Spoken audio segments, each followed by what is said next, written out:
Christopher Luxon, thanks for joining Stuff this morning. Good to be with you, Luke. I'd like to start with the traffic light system. What's your view on it? Should we have it? And if we have it, what settings should Auckland be in? Well, look, I mean, the key issue that I've got with the traffic light system, and I started to say that last Friday, and again, tried to get a couple of questions on that yesterday, was that fundamentally the criteria that the Prime Minister has laid up for what makes red, amber, green, and what's on the one-pager sheet is not what was actually being followed. And so if you look at a red scenario, it's when the healthcare system is really chronically overwhelmed and really struggling and stressed. And by her own admission, the healthcare system is doing just fine. And frankly, we've got very high levels of vaccination rates. Auckland, for example, will be well over 90% very shortly. And so with all of that in mind, it's just hard. It feels like it's been done Johnny-come-lately on the fly. We've gone from alert levels to steps to traffic lights. And as a result, that's the question I'm trying to ask you. What is the criteria for why you have Auckland in red today? And we have no criteria for green either at all, do we? Yeah, and the same in the South Island. I'm due to go to the South Island tomorrow, and it's just like you sit there and go, well, why, on what basis, again, what's the criteria for the justification for who's in which colours and why? And so you look at the piece of paper and you go, okay, if that's what you want to do, that's an interesting thought, but frankly, then it's just not being implemented in that way. I think the second thing that's really interesting is that you've had Ashley Bloomfield, it's been revealed this morning, fundamentally say he advised the Prime Minister that the public health advice meant that when the traffic light system came in, Auckland didn't need to have a hard border. That fundamentally, high vaccination rates meant that there was no need for a border, a hard or soft border around Auckland, frankly. And I think this is again another piece of, but that was the public health advice. We've followed that all through this COVID, and in fairness, the government did, I thought, a very good job in 2020 of following that advice. But again, it's now made up on the fly a little bit. And so, is this what? And again, the Prime Minister can't answer. So why have we got borders in Auckland? So what is the National Party's sort of policy? Well, look, our view has been very clearly, when we get to high levels of vaccination rates, which we are there, we don't fundamentally see a need for those borders.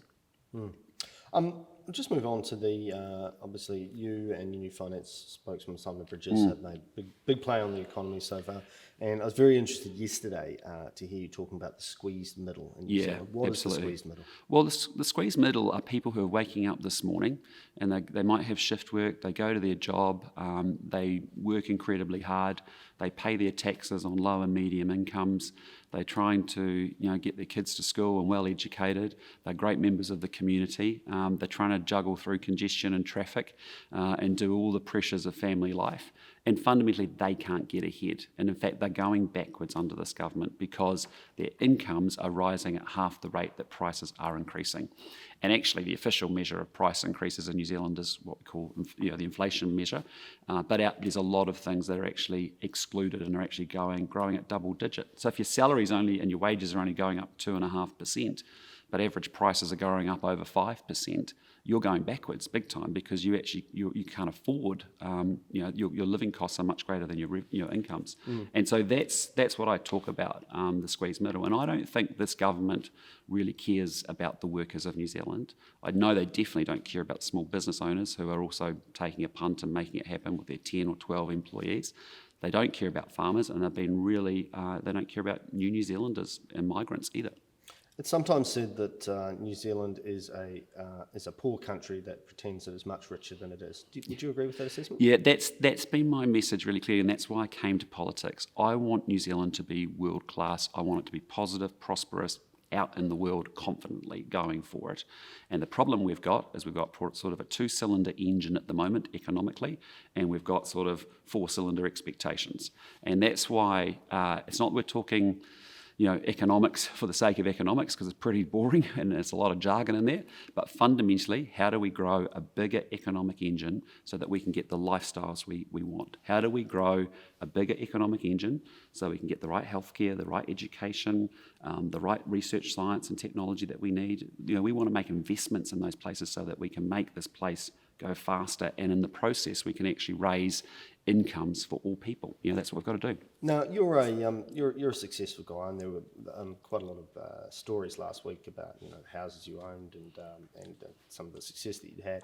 How do you, as a bloke who would be right atop one end of the income distribution in New Zealand, what do you say to people who say that bloke doesn't understand my experience? Yeah, well, look, firstly, what I'd say is you've got to understand where I've come from, and I've come from a very regular Kiwi family. My parents left school in the 5th form and 6th form in old language speak. I ended up going through state schools. I ended up going to be the first person in my family to go to university.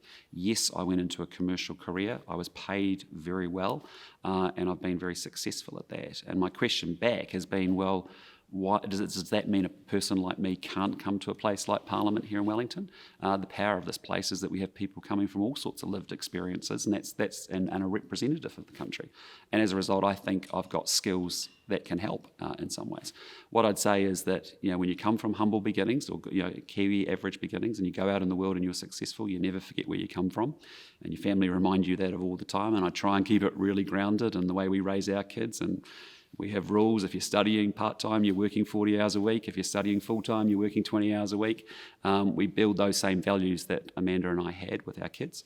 Secondarily, when you run large organisations like 12,500 people at Air New Zealand, where you're dealing with shift workers and people doing it tough, you understand that. And when you've got 9,500 suppliers as well, you really see what small business people are doing. And importantly, I'm a constituent MP in the last year and a bit. I hear and see constituents each and every day. I'm out and about in that, and I see the struggles that people have. So, fundamentally, I want New Zealanders to be able to have all the opportunities that I had and to be able to create those conditions in New Zealand so that every Kiwi can realise their potential. I want the country to realise its maximum potential, and I want each individual New Zealander to be able to do that too. You've talked a bit about the country and basically about wealth giving people choices. What does being wealthy mean to you? Well, look, in an economic sense, fundamentally, it means that you don't have to work when you're really wealthy or wealthy. But I think there is, I feel I have a rich life because, I'm in a great relationship with my wife, who I've known since I was 15, and we're doing life together. My relationships with my children and being a parent is really, satisfying and gives me great pleasure. So, it is about the people that you're with. It's about having purpose to your life. It's about having, stimulation intellectually and mentally. And so, yes, there's a wealth component to it, and I'm very fortunate. I have been successful with that. But likewise, there's a lot more to life than money. Coming back to this place, obviously it was your first outing in Parliament yesterday. You were clearly loving it. Yeah. A, how do you think it went? If give us a bit of brutal self-assessment. And B, politicians range from being very enthusiastic parliamentarians to being that Parliament's sort of, it's part of the job and it's something more to be endured than enjoyed. Yeah. How do you think you went, and where do you sit on that? Yeah, look, the first thing I'd say, it was really exciting. When you're actually in there, it actually feels very different from what you see on TV. So you can watch Parliament TV, you can, not that many people probably watch it, frankly, but, if they do, you get some sense of it, but actually it's louder. It's more electric, it's more atmospheric, and I loved it. And I came away from the experience going, gee, I want to do that again, and I wish I could go back and do it all again. I had a stumble as I was sort of excited, and I was thinking about reordering my questions, and I stumbled a bit through that. But that aside, roll through that. I thought we had a really good result yesterday because honestly, I was thinking if you're sitting on the other side in government, for the first time you're looking across the other side going, the person-on-person competition that I put in place and I've talked about since I selected that team and since I became the leader, I think ultimately our job over the next year is to make sure the New Zealand people say, yeah, I'd like all of that national front bench to be the ministers because, yeah, who would be a better Minister of Housing? I think it would be Nicola Willis. Who would be a better Minister of Finance? I think it would be Simon Bridges. Who would be a better Minister for COVID? Chris Hipkins. Health, you just go down the line. Agriculture, Barbara Kuriga, it felt good. And so, I was pleased about the team presentation, as I said, as much as anything. On the front about, where politicians are, I always just think about it, there's sort of four components to it really, that if you're going to be good, you've got to master. The first bit is really knowing your electorate, so you always stay grounded in the reality of what's happening for people outside this building and this place. You can get very beltway very quick, and that's not my orientation. I'm a big extrovert, need to engage with people, need to hear the stories. Secondarily, you've really got to focus on the political party, make sure that members, supporters, volunteers are feeling energised and doing that. And then you come here, there's a lot to do in policy and there's a lot to do in mastering the Parliament. And obviously the parliamentary piece is the bit that, I've had the less familiarity with.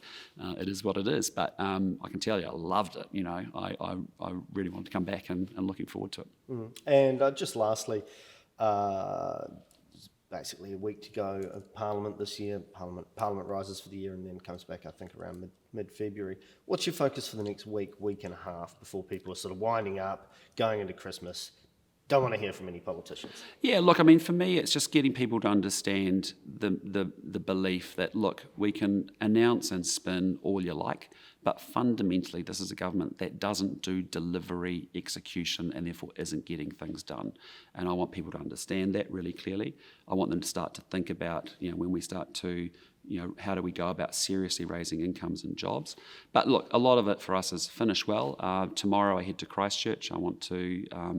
I'll go back to my old school in Christchurch. On Friday, I'm in Morrinsville, wanting to talk to the agricultural and rural communities, and we'll just roll through, until the end of the year. And then I think, frankly, for everyone watching, everyone needs to. It's been a tough year for everybody across this country, and I genuinely hope that people have a proper break and refresh, recharge, spend time with their loved ones and the relationships that they enjoy and that fill them up, and then come back ready to go for 2022.